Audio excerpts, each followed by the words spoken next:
Guys, if you never hear this noise, it's not only me who listen to this noise. You see all those things, Nigeria politics, even some of member of church, they are denying something, blah blah blah, because of Trump. Trump threatening Nigeria. Trump want to suck our oil. Trump want to take our mineral resources. Trump want to do this one. All those one are lie. Guy, if you never watch the video, I believe that maybe some of you guys don't see this video.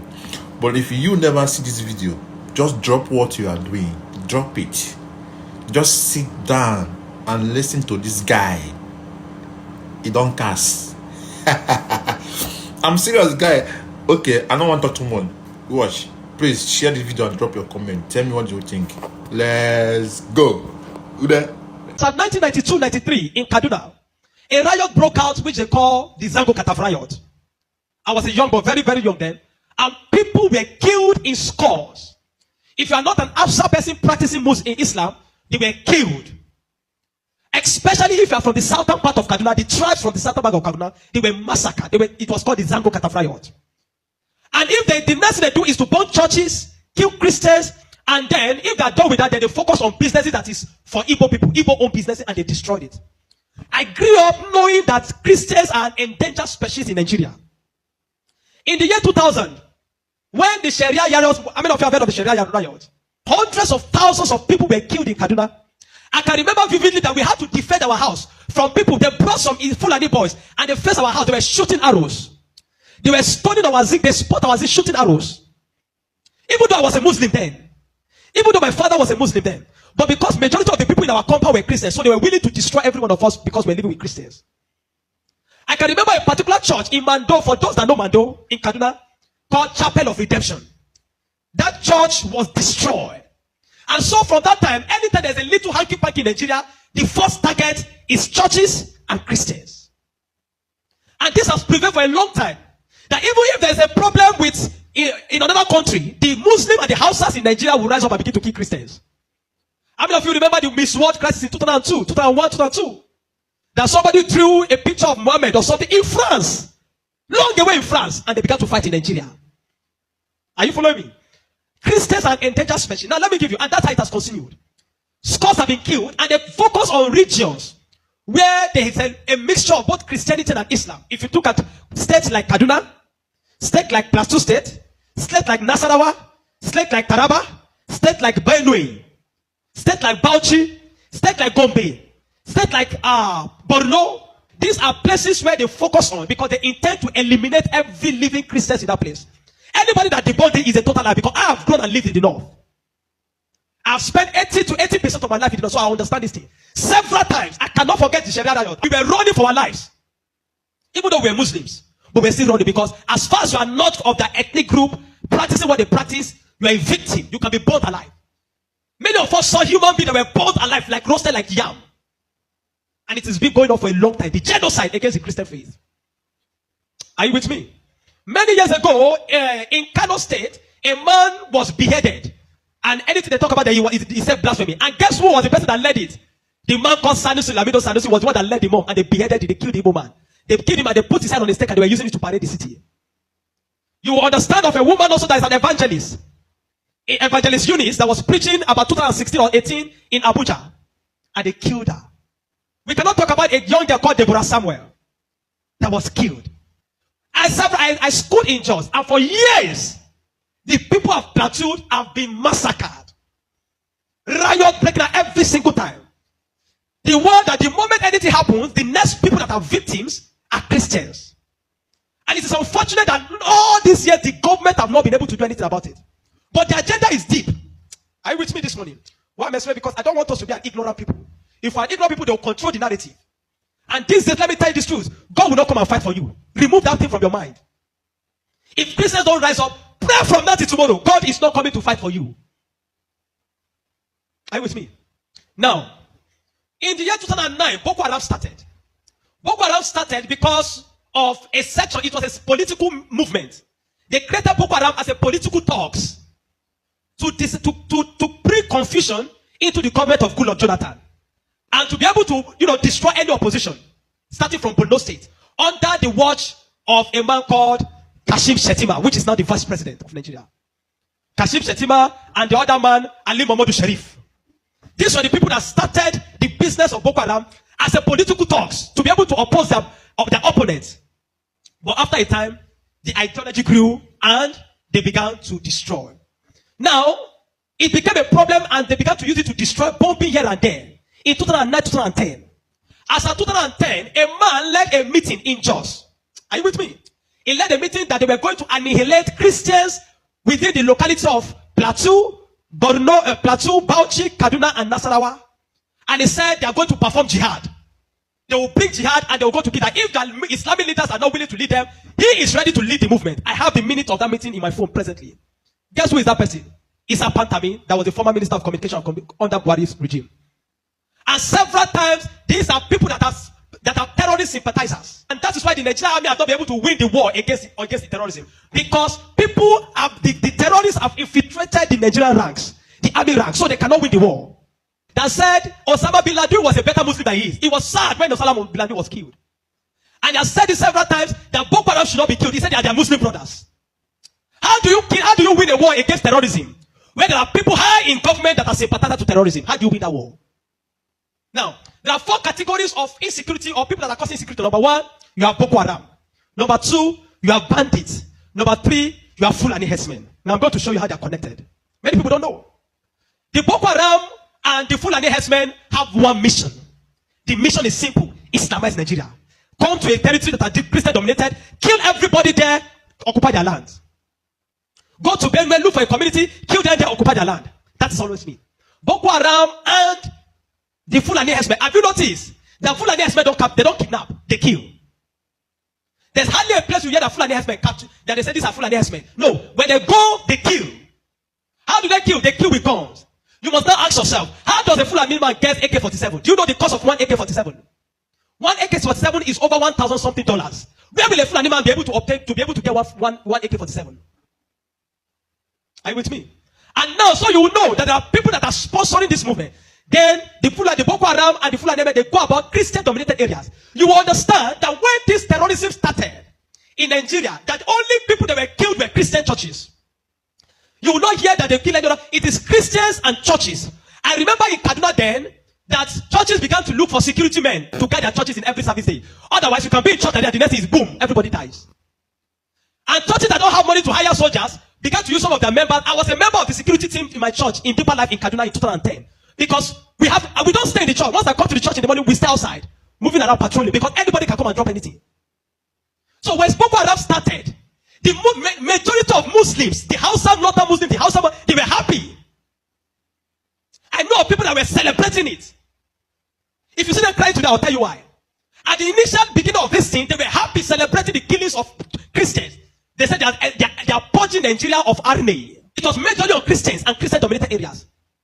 But when it comes to 2014, the man Buhari and APC that wanted to overthrow the government of Jonathan, by all means, decided to employ mercenaries from Niger, from Chad, from all those Fulani, from other African nations where they are Fulani, and they brought them into Nigeria. What was the goal? The goal was that if Jonathan does not concede defeat in the election, they were going to rain hell on Nigeria. So they brought in these mercenaries, and they equipped them with rifles, the El-Rufais, the Buharis. Are you with me? The El-Rufai, the Buharis. Every one of these people called APC, they brought in mercenaries and armed them in the bushes and told them to wait. The moment Goodluck Jonathan did not concede defeat in the election, they were going to start.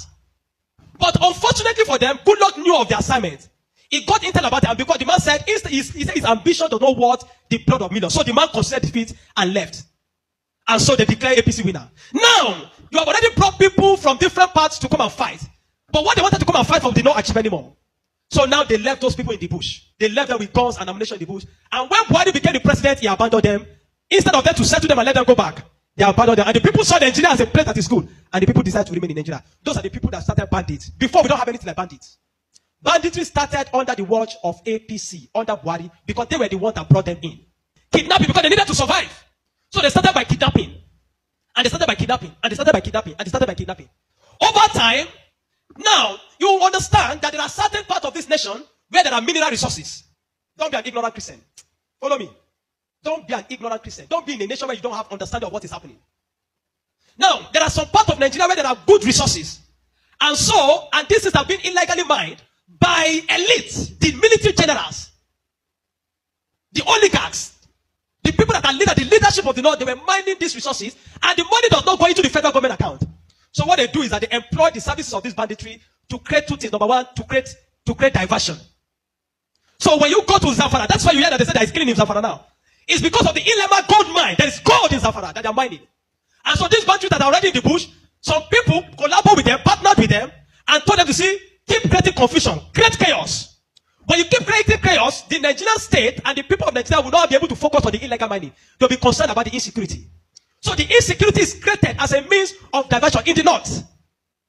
Are you following me? It is created as a means of diverting the attention of the military and the Nigerian populace from being able to focus on the illegal mining of resources. And any part of the north where there is resources, you find that insecurity there. Recently, it has started in Kwara because there's a great amount of lithium in Kwara too that they have discovered and they're mining. So they partner with the Chinese because the people that do this illegal mining are the Chinese. They partner with the Chinese to be able to. So the bandits became the security men of the Chinese and all those people to protect them. So that while they are mining, they can begin to cause chaos. Because while the people are mining and they are causing chaos, kidnapping, nobody will be able to focus on what the Chinese are doing and those people illegal mining. Every single day to this moment, I'm telling you, they are mining in those places. And they will take it to an elf field in the bush and fly it out of Nigeria. They are making billions of dollars from it every day while people are being killed. That is why you now hear that Muslims are saying that they are killing Muslims too. What you have, it is what Buhari created. The APC-led administration created. The banditry they created is what is affecting the North now. Because the people they brought to come and kill Nigeria in 2015 did not succeed because good luck relinquished power to them. And now the people have become thugs. They have become tools to be used in the hand of men that are using them to secure their illegal gold mines. And that's why you kill them. That's why you hear that they say they are killing Muslims. Now, the Christian persecution and genocide has been there. So you find that at the other part, the Muslim and the Fulani men keep going around killing in all those parts. And the Christians and the churches have been silent for too long. This evil has prevailed in Nigeria because the righteous men have been too quiet. If we're ever going to win against insecurity in Nigeria, Nigeria must put two things Nigeria must do. Number one, Sharia law must be completely abolished in Nigeria. Because Nigeria is not an Islamic state. Why will Nigeria, some part of Nigeria, be practicing Sharia? The law guiding them, constitutional law, that believe that if somebody deserves to die because he speaks against his God. Can a Hausa man insult Jesus and I kill him for insulting Jesus? But somebody believes when you speak against Muhammad, you deserve to die. How do you live in a country with somebody that has that kind of mentality? The military have become complicit. They are compromised.